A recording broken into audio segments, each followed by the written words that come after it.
नमस्कार दोस्तों। भारत का सिस्टम, भारतीय व्यवस्था की क्या हालत है, इसको एक छोटी सी कहानी है उसके माध्यम से समझने का प्रयास करते हैं। मैं आपको एक छोटी सी कहानी सुना रहा हूँ। उस कहानी को अगर आप ठीक से सुनेंगे तो बिल्कुल भारतीय परंपरा पे, भारतीय सिस्टम पे एकदम सटीक बैठ जाएगा। फिर आगे की बात करते हैं। पहले आपको मैं वो छोटी सी जो कहानी है वो सुनाता हूँ। एक ऑफिस है, बहुत पुरानी, और उस ऑफिस में बहुत सारे पुराने दस्तावेज हैं।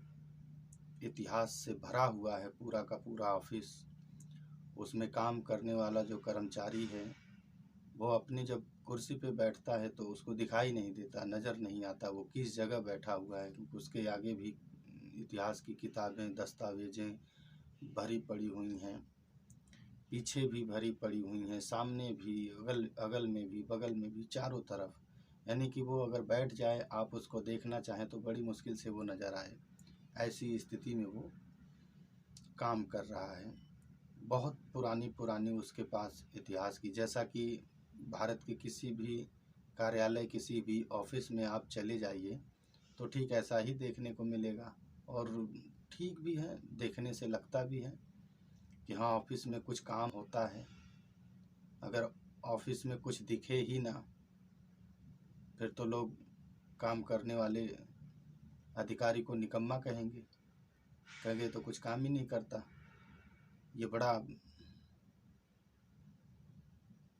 वजूद बनाता है, बड़ा रौब बनाता है। देखिए हम कितने काम करने वाले हैं, हमारे पास कितनी सारी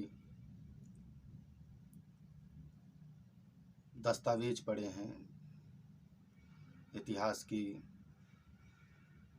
फाइलें पड़ी हुई हैं, तमाम तरह के हमारे पास कितने मुकदमे आते हैं, कितने हम इसमें काम करते हैं।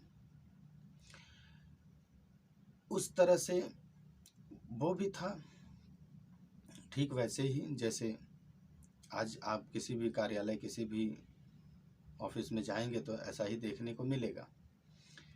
बड़ी समस्या हुई कि किसी भी चीज़ को रखना, किसी भी चीज़ को ठीक सी जगह पे रख लेना। अगर खोजने लगो किसी फ़ाइल को तो बड़ी मुश्किल हो जाती थी कि फ़ाइल कहाँ है, कौन सी फ़ाइल किधर है। समस्या आने लगी, बहुत ज़्यादा पुराना हो गया, बहुत सारे दस्तावेज इकट्ठा हो गए थे, उसमें पड़े हुए थे। तो एक दिन कुछ ऑफिसर मिले। आगे के जो ऑफिसर होते हैं उन लोगों ने डिसीजन लिया कि ये तो बहुत दिक्कत वाला काम है, क्योंकि अब जगह भी नहीं बची नई फाइलों को रखने के लिए, नए दस्तावेज़ों को रखने के लिए जगह तो चाहिए। तो क्या किया जाए? तो ये निर्णय लिया गया कि इसको जो है कि उठा करके अब जो है कि जला दो, आग लगा दो, ख़त्म करो इसे, नए सिरे से नया इतिहास बनाया जाएगा।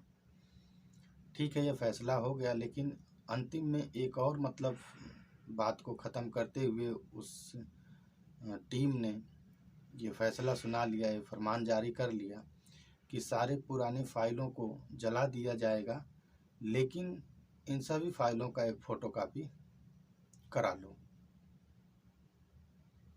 अजीब है, ये अजीब लगा ना कि सारे दस्तावेज़ों को आग लगाना है, लेकिन आग लगाने से पहले उसका एक फ़ोटोकॉपी करा लेना है। ये कहानी है एक मजाक के तौर पे, लेकिन यदि आप भारत के कानून को देखेंगे, भारत के सिस्टम को समझने का प्रयास करेंगे तो इससे अलग नहीं है, लगभग ठीक ऐसा ही है। भारत का कानून व्यवस्था भी कुछ इससे मिलता जुलता है। 1860 में हमारे देश में अंग्रेज़ों ने जितने कानून बनाए, उन सारे कानूनों को ठीक वैसे ही कॉपी किया गया था। अंग्रेजों के संविधान को जला तो दिया गया, लेकिन उसके सारे कानूनों को कॉपी किया गया। इंडिया के जितने भी आईपीसी की धाराएं हैं, जुडिशियल सिस्टम है, पुलिस एक्ट है, क्रिमिनल प्रोसीजर है, वन विभाग है, ज़मीन की खरीद फरोख्त जिसको रजिस्ट्री ऑफिस बोलते हैं, वो सब के सब अंग्रेज़ों के बनाए हुए हैं और उसी सिस्टम से हम आज भी चलते हैं।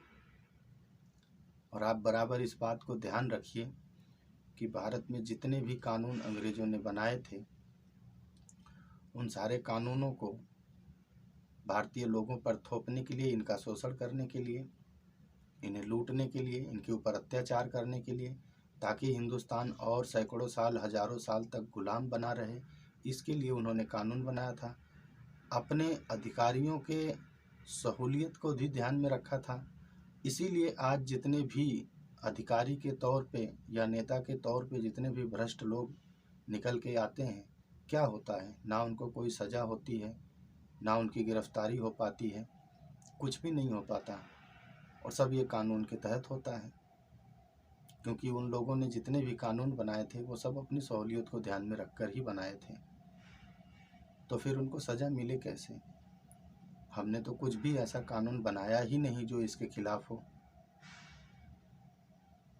उस कहानी से और भारतीय कहानी में जो सिस्टम है, इस कहानी को अगर आप मेल कराएं तो ठीक वैसा ही है। हमने संविधान तो नया लिखा, लेकिन सारे अंग्रेज़ों के बनाए हुए कानूनों को फोटोकॉपी कर ली है।